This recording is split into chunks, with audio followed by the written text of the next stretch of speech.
for the ultimate source of inspiration, knowledge, and entertainment, look no further. Network Kingdom is a unique platform that brings together experts from various industries. Through networking and collaboration, we create inspiring conversations that educate, entertain, and motivate our listeners.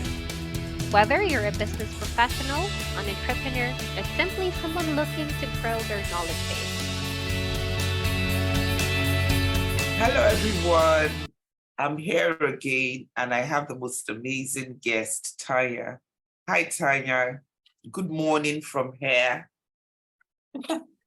And good evening from me. Thank you for having me. I'm super excited to be here. Same here. So tell us, who is Tanya? So Tanya is a woman like a lot of other women, I think. I fell in love with my husband when I was 18, and we've pretty much been together ever since. I turned 52 this year. So we've been together for quite a while. And so, we had this beautiful romance, and we got married, and we had 3 children. And somewhere along the line, I took on the responsibility of my partner's happiness and my children's happiness. And I assumed that it would be a two-way street, and that, if I took care of them and made them happy, then they would take care of me and make me happy. And that's not how it played out.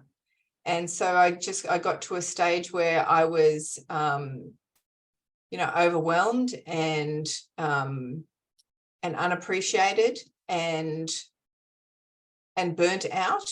And it wasn't until I realized that, I had made the choice to be responsible for my husband's happiness. At no point did we sit down and have a conversation where he said, look, this is your job, from now on, you need to make me happy. I took on that responsibility myself.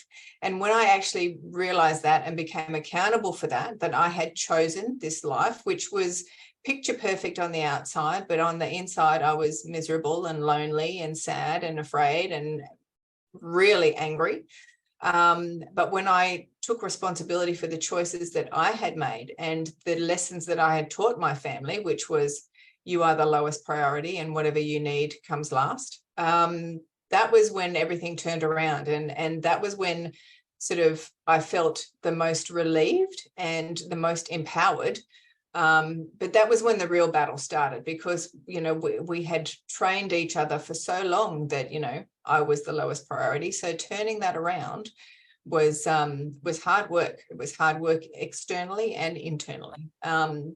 And so that journey is what brought me to coaching, to help women in the same situation as me to not put themselves last and not to teach their family that that's where they belonged, and to sort of try and keep a little bit of ourselves, in that whole process of being a mum and still following our own dreams and goals and making our own needs a priority in the process. Amazing. I totally agree with you. And a lot of women unconsciously find themselves in this situation. And I've had cause to say to a number of women when they complain, I'm like, listen, you go out there, and when they feel down and they're like saying, oh, I made this sacrifice, oh, I did this for you, and now this is how you treat me. I'm like, at no point did he ask you to do it. Yes, he should appreciate you. Everyone should appreciate you. But he didn't ask you to do it. You didn't tell him before doing it. You did it out of your own free will. If you get a thank you, fine. If you don't, but nobody asked you to do it. So it is taken that you did it because it makes you happy. And the other guy is doing, whoever it is doing what he wants to do because that makes him happy. So like you just rightfully pointed out, it's your responsibility to make yourself happy. I'm happy to hear it from someone else, because sometimes I thought I was going crazy. And I also say to people that, everyone should be a little bit selfish. If selfish is the word you want to use, but, some would say self-love, some, but a little bit of it. Because if you don't love yourself, no one else will. That's exactly right. That is exactly right. And it's a shame, I think, that we are taught that it is selfish, as mothers, to put ourselves first. Yes. Because realistically, what happens is that, before I had my, my realization, I wasn't giving my family the best version of myself. I was giving them the angry, short-tempered, unappreciated, burnt out, worn out version of me. And they, as my loved ones, they deserve the best version of me. But I couldn't give it to them because I was, not taking care of myself and not being selfish. You were not just being your authentic self. And that's once you're not your authentic self, you're basically just forcing yourself to do things that don't align with you. And sooner rather than later, you would get frustrated. Yeah. That's absolutely right. The predominant emotion that I was feeling was anger. I was furious all the time. And that I think in hindsight, I was angry at myself for being in this situation, for constantly, I kept showing up despite the fact that I was miserable. I wasn't changing. I wasn't doing anything different. And I was furious, absolutely furious. So can you take us through the different periods? Because for some women, they say they start out enjoying it. It seems like no big deal. And then they get used to doing it. And then they realize that, they're not getting, there's no nobody's reciprocating. And then, it goes on and on. Can you just take us through the different phases? Yeah, so like what you said is right. Like in the beginning, when you first fall in love with your partner, like I believed that when he bent over, the sun shone. Like there was nothing, I just, as a good wife, I wanted to make him happy. That was what good wives did. They make their partners happy. And I willingly did that because I loved him and I wanted him to be happy. And then, and that's all fine and good. And there were even then the cracks start to show because, as you said, it's not being reciprocated because there's that expectation there that, their needs come first and their happiness is your responsibility and it's your priority. So even then the cracks are starting to show. It's like, we don't realize that habit of putting their happiness above our own is communicating to them that's the way it should be. Like we should be the lowest priority. So even then the cracks start to show, but we ignore them because we are, we love this person and we want them to be happy. And this is what good wives do. And then kids come along and that we had 3 children. And so that's another 3 people that are on the to-do list in front of me. At one point, I believe the dog was on the to-do list, in front of me. And so, then you've got, 4 people who you are making happy. And as mothers, I think we get confused with the role of nurturing these children and protecting these children and, teaching them how to be good people and grow up to be good humans.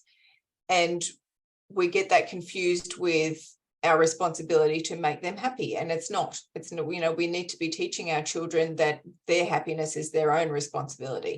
And so we go through this pattern. We have this habit every single day of we're last.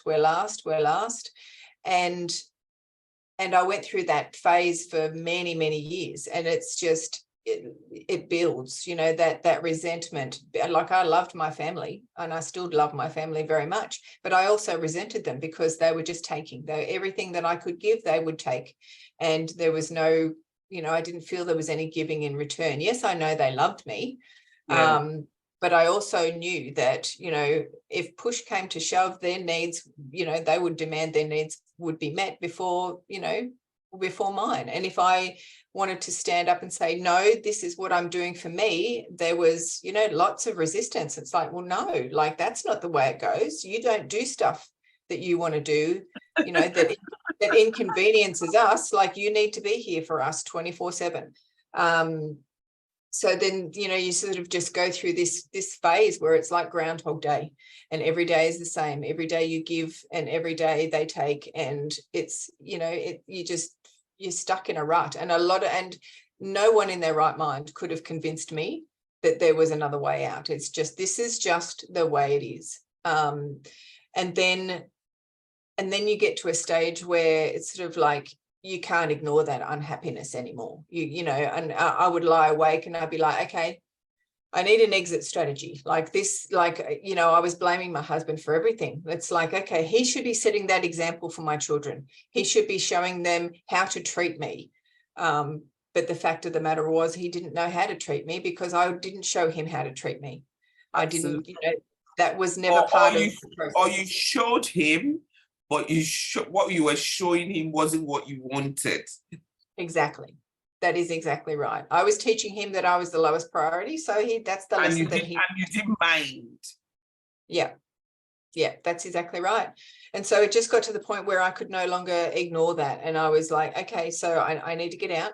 This is it. Like I was planning my exit strategy, and it just cycled around. So, that discontent just builds and builds until, and that's usually, what happens, unfortunately, is women are like, that's it. Like, I've come last for so long. So now the only way I can come first is if I'm out on my own. Like, I'll take the kids and it'll just be me and the kids. But realistically, as we discussed before, like it's a lesson that you have taught them, and it's a lesson that you need to relearn yourself, like to put yourself first. And so then, I went through the process of the personal development, doing the self-love courses and doing the things that, I'd put on my bucket list. I started to sort of think, okay, well, so what is it that I want to do for me? And that was extremely scary, like sort of, voicing that to my husband. It's like, right, I want braces. I want to study to be a coach. I want to go to Italy with my girlfriend for 3 weeks, and I don't want you to come. Like, I want you to stay home and look after our children. And like putting that into words was absolutely terrifying. And like initially, because he was so used to me coming last, he's like, okay, so you're on this path going this way and I'm on this path going that way. So do we need to separate? And I'm like, if that's what it takes for me to get to Italy with my girlfriend for 3 weeks, yeah, I'm out. Like, that's it. Like, this is what I want. This is what I want to do. And so it was a real struggle for us as a couple to sort of reconcile. He's like, well, that's selfish. There'll be time for us to do that later. And it's like, no, there won't. You don't know what's going to happen later. Later never comes. Later there's always another responsibility, or there's something else. And quite frankly, right now, I don't like the look of your face. Like, I just want to get away and have time with my girlfriend.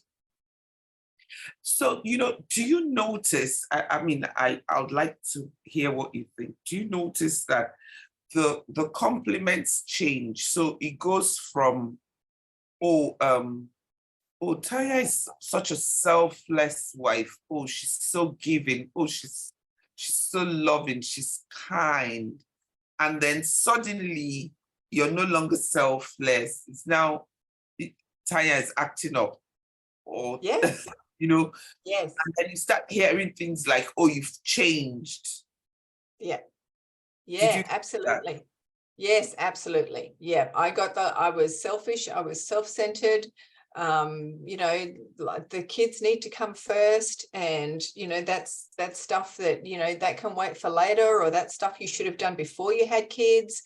So yeah, I definitely got that resistance from lots of different people, and that's a hard pill to swallow when you have sacrificed and suffered. And like I'll be the first one to put up my hand and say I was the biggest martyr on the planet. Like you kind of, when you're in that situation, you wear your sacrifice and suffering like a badge. It's like, I don't have time for that. I have to do this for my kids, and I'm too tired, and and no, my kids come first, and it's kind of like, like we wear that kind of suffering and sacrifice like a medal of honor, and for what? Like, so yeah, I definitely did get that change of perspective from many different people, including myself. That was one of my biggest battles, was the internal battle, the guilt, the feeling selfish, the feeling of not being worthy. And and I think everybody was just mirroring that back at me. That's a very good point. The mirroring back, a lot of times, yeah, that's what's happening.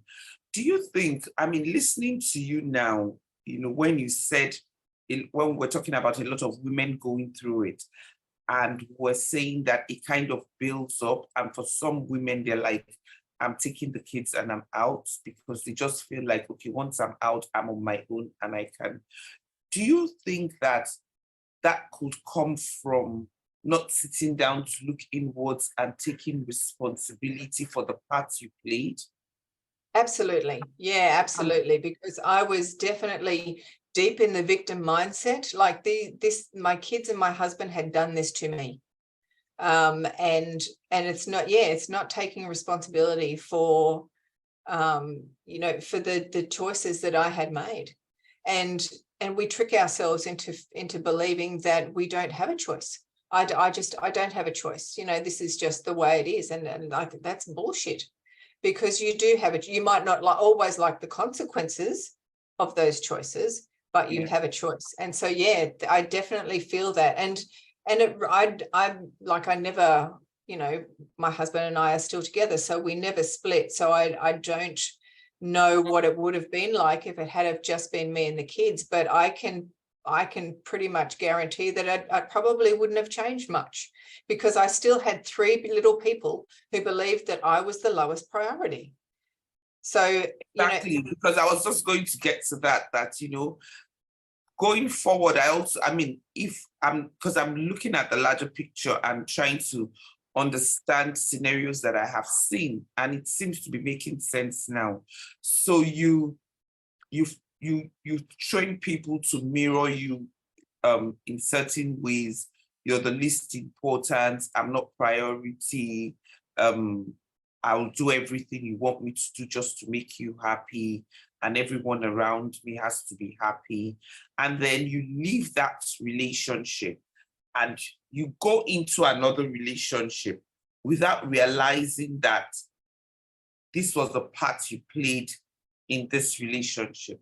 And you take the same thing to the other relationship. Obviously, you're going to go through the same thing. Yeah, it's quite likely, yes.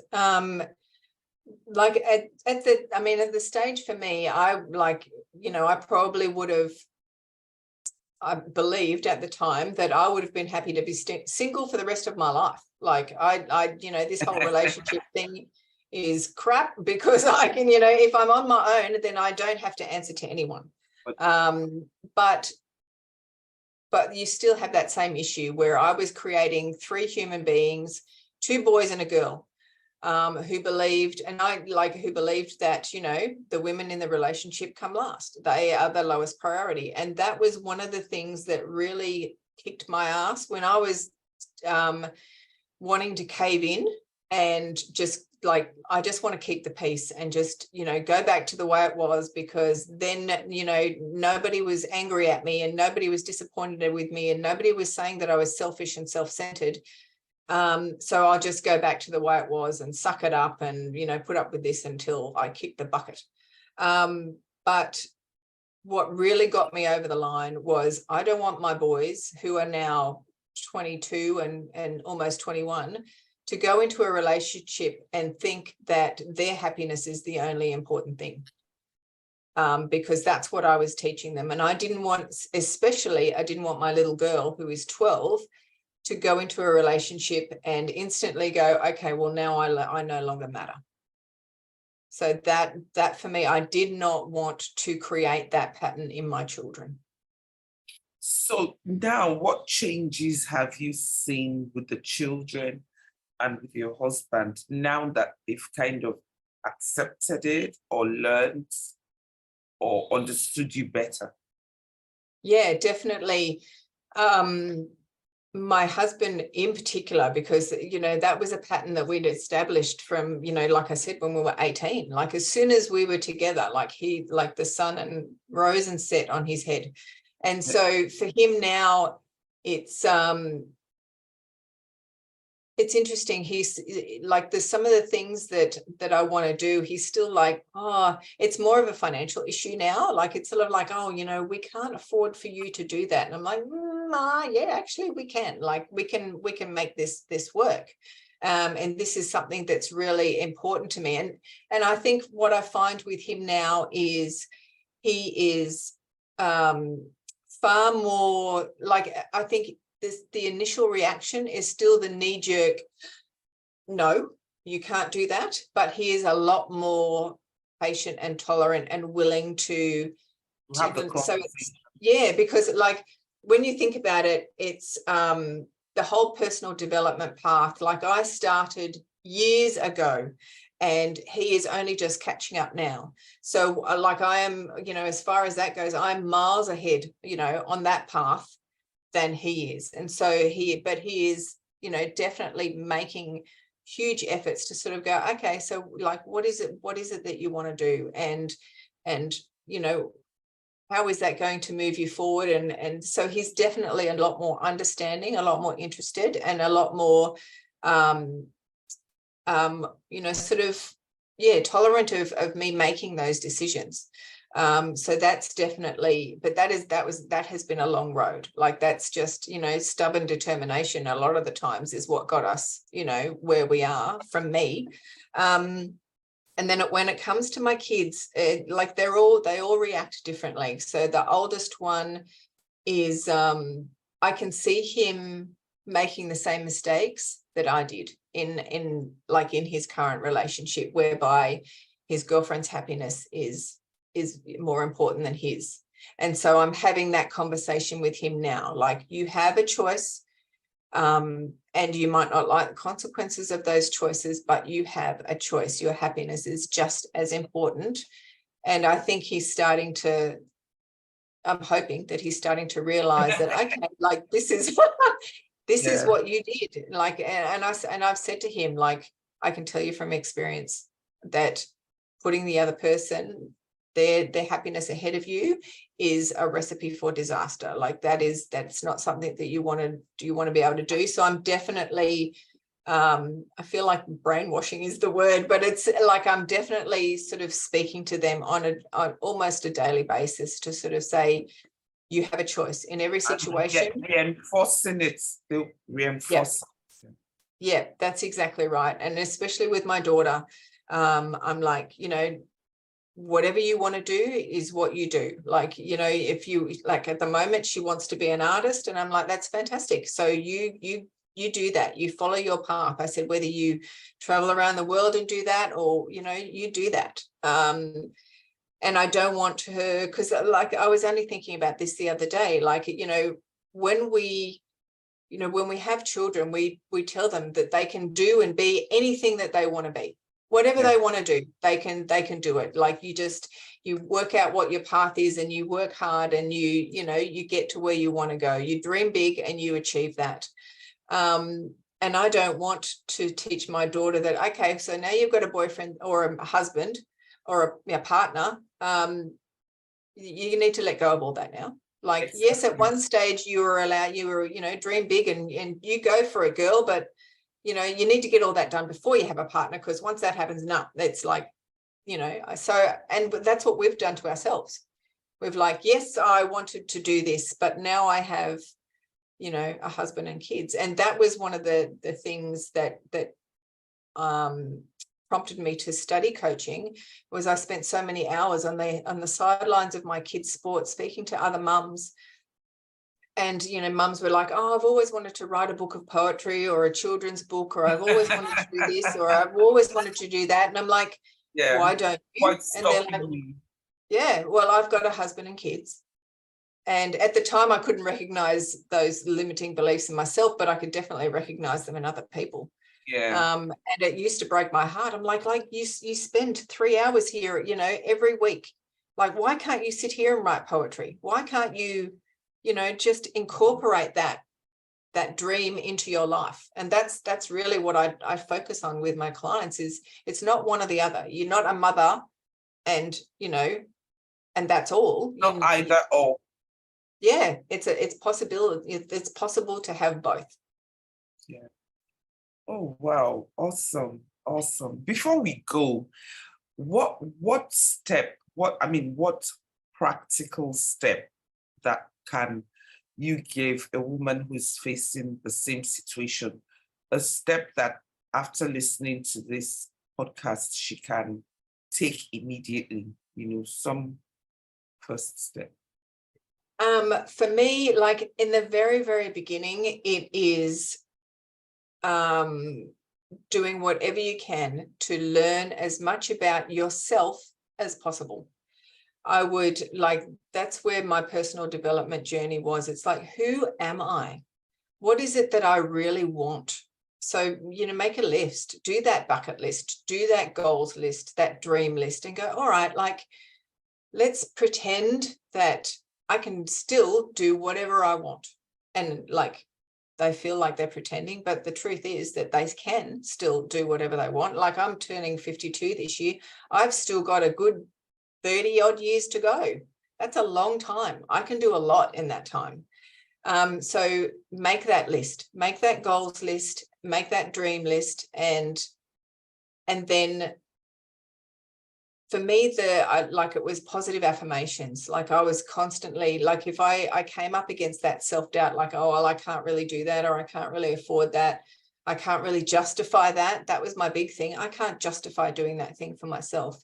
And it's just the constant talk in your head. That voice in your head that says, nah, you can't do that. That's the one that you need to be talking to every single day. It's like, I am worthy. I can do this. I love myself. I'm worth it. I'm enough. I can still be the most amazing mum in the world, the most amazing mum that I can possibly be, and do this at the same time. Like, my dreams and goals do not make me a worse mother. So for me, that very first practical step is working on yourself. Wow, thank you so much, Tanya. This is a lot. There's a lot to unpack. It is. It's been a long journey for me and a long process. So my message to those other women who are out there who are struggling the way I struggled is, I am living my best life now. I live I work from home. I coach clients. I support women, which is the most humbling and empowering feeling in the world. And my kids are no worse off for me doing that. I am setting an example for them, and I'm setting an example for my husband too, that that I am worthy of following my dreams, and when I am happy, we are happy. So so love yourselves, women, love yourselves, mamas, because it's so vitally important. When you are happy and healthy and you are doing the things you love that excite you and light you up, then you are mothering on another level. Awesome. Love yourself. You heard Tanya. Thank you so much, Tanya. I've thoroughly enjoyed this episode with you. Thank you. Thank you so much. It was an absolute joy to be here. So thank you very much for your time. Okay, guys, you definitely want to listen to this, and I'm out. You've been listening to Network Kingdom with Omo Obulor. Remember, if you cannot see where you're going, ask someone who has been there before.